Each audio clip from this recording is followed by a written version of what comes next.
I'm with Elias Atrash, who is the secretary of the Arab Orthodox Charitable Society. Now, Elias, what is the Arab Orthodox Charitable Society? Well, it is one of the societies or a community take care of the Christian community in Beit Sahur in the Shepherd's Field area. What we called it Beit Sahur. It is about 1 kilometer east of Bethlehem, and we have about 2,300 members as a Christian in the society. Is Beit Sahur a big Christian society? It is the biggest in the Palestine territories, in the occupied land. It is, I think, 15,000. There are 3,000 Muslims, 12,000 Christian. It is the major Christian community gathered in Palestine. And what is Beit Sahur famous for?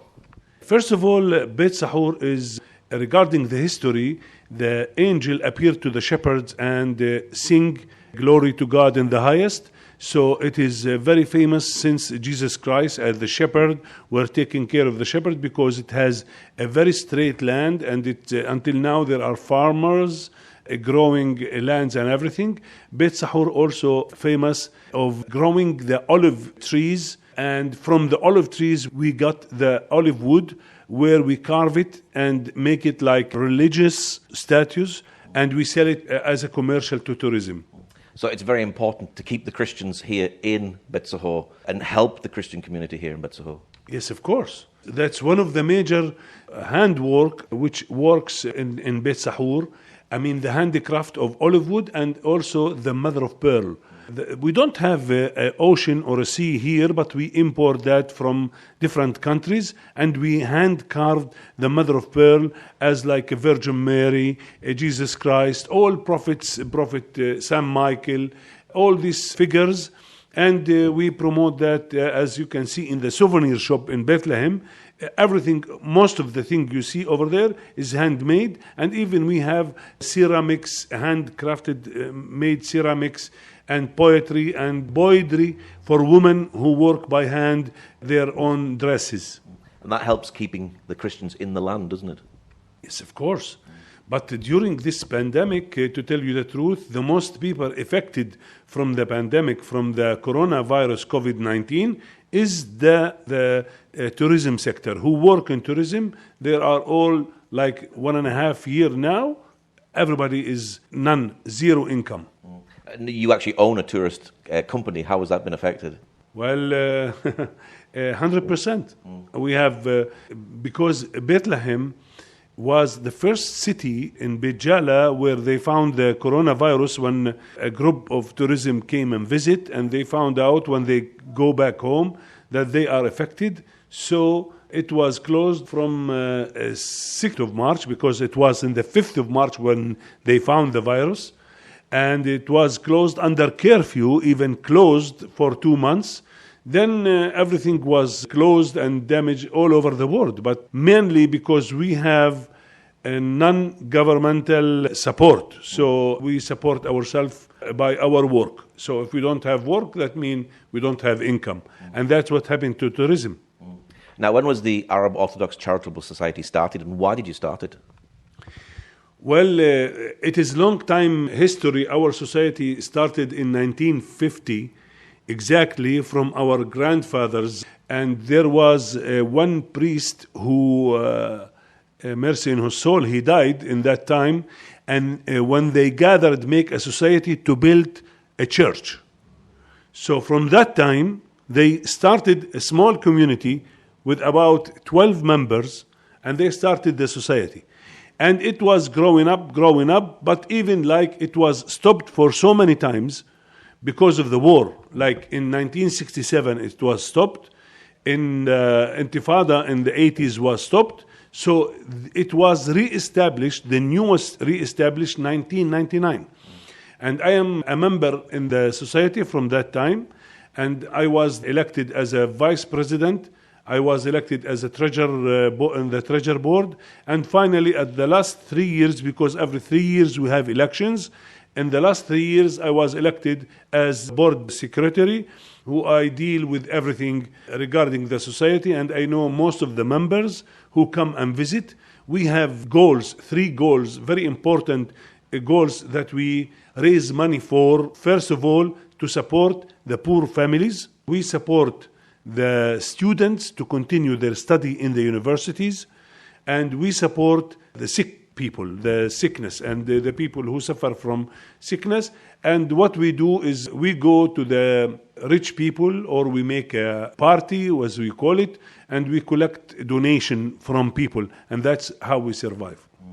And this is helping the poorest and the difficult in society. Really, you're doing the job of what the government should be doing. Yes, to tell you the truth, the government is very weak in supporting such a society. Regarding the community, it is by the private sector, by the private people who do the support for the families. I know the government support some kind of support for the poorest family, but it is very weak, very, very weak. They give them like 700 shekels, about $200 every 3 months. And you need at least minimum here $500 per family to survive, just to be living as a human being. Would many of these students not be able to study if it wasn't for the finance that you helped them with? Yes, it was established 10 years ago.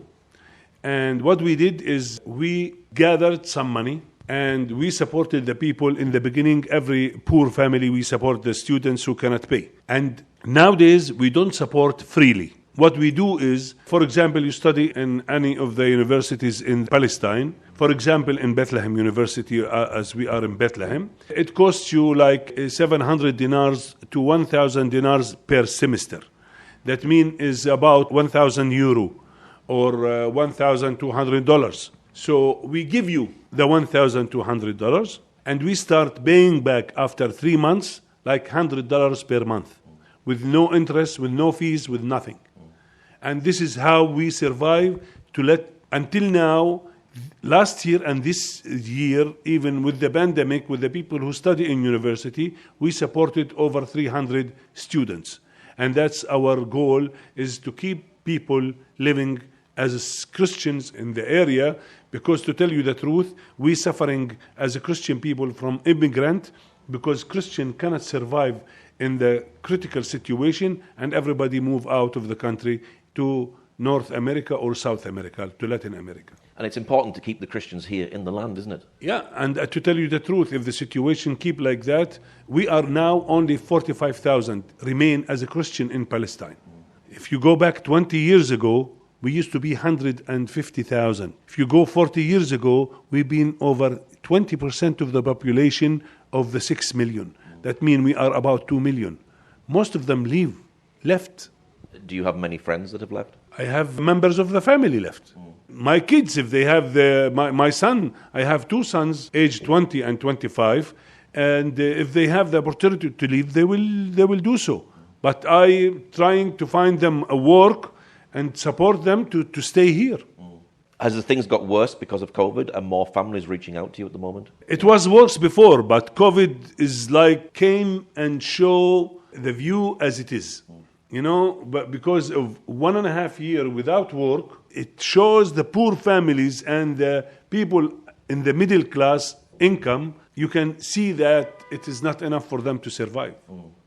And we don't have any support from anybody.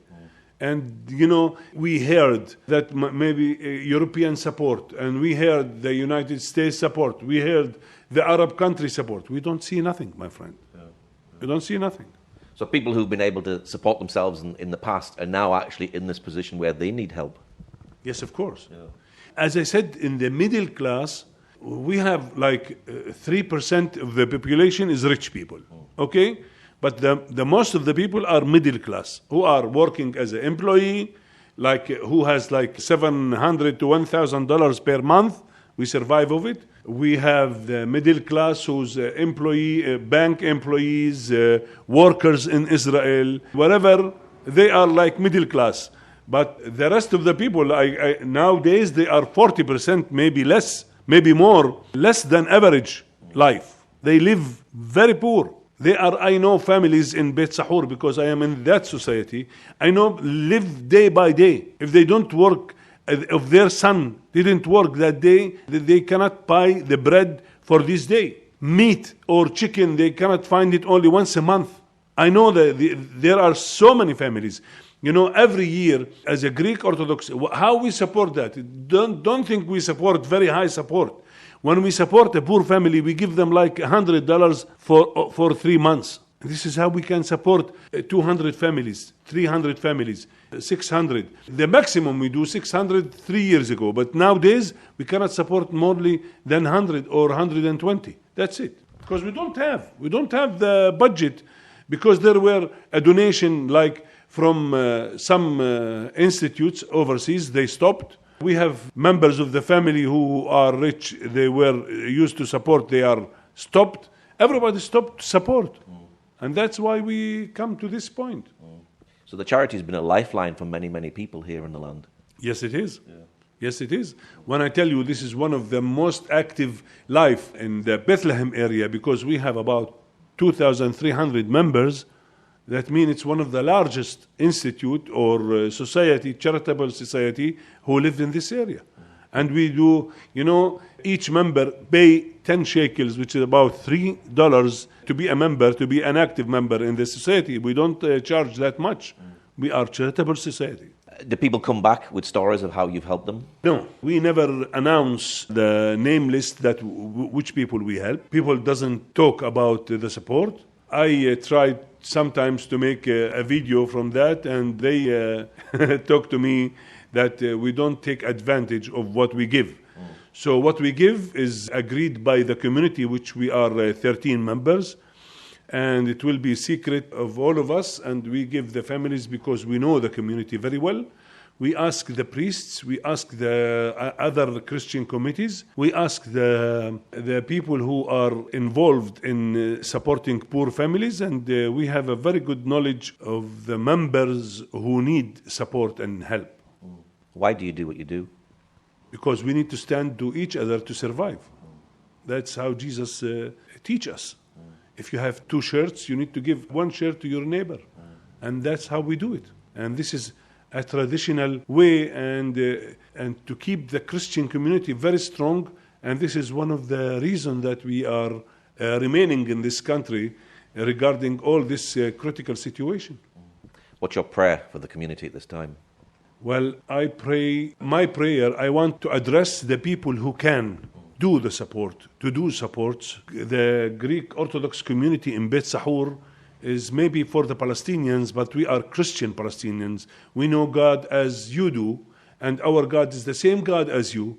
Christian Christ is my neighbor, and I need to help and keep these Christian sites and places that you want to visit. I want to keep it and keep it safe. And what do I pray for? I pray God that left all this pandemic and this coronavirus and support the people, and we go back as normal people and live with dignity and regarding the human rights and everything, to live equal to the people who live in England, who live in the States, who live in Austria, who live in anywhere in the world. We are people, we are the children of God, we are equal, even with Muslims, even with Buddhism, even with any kind of religion. But you choose your own way by yourself. So we choose to be a Christian, and we need to keep it like this way, and we need to keep our Christian community surviving and living in a good condition. What's your Facebook page for people who'd like to know more, perhaps like to give? We do have the Greek Orthodox, it's AOCS, it's the Arab Orthodox Charitable Society. These alphabets show the image of what we do during our work, but we don't have like a bank account and anything by social media, because until now our community doesn't trust that social media, because it is not safe even here in our area. But anybody who wants to do so, he can email us on our email. It's info@aocs.ps. And that's our email, and we can follow up with these people who want to do a donation or support for our society. Okay, Elias, thank you very much. You're welcome, sir. Thank you, Rubal.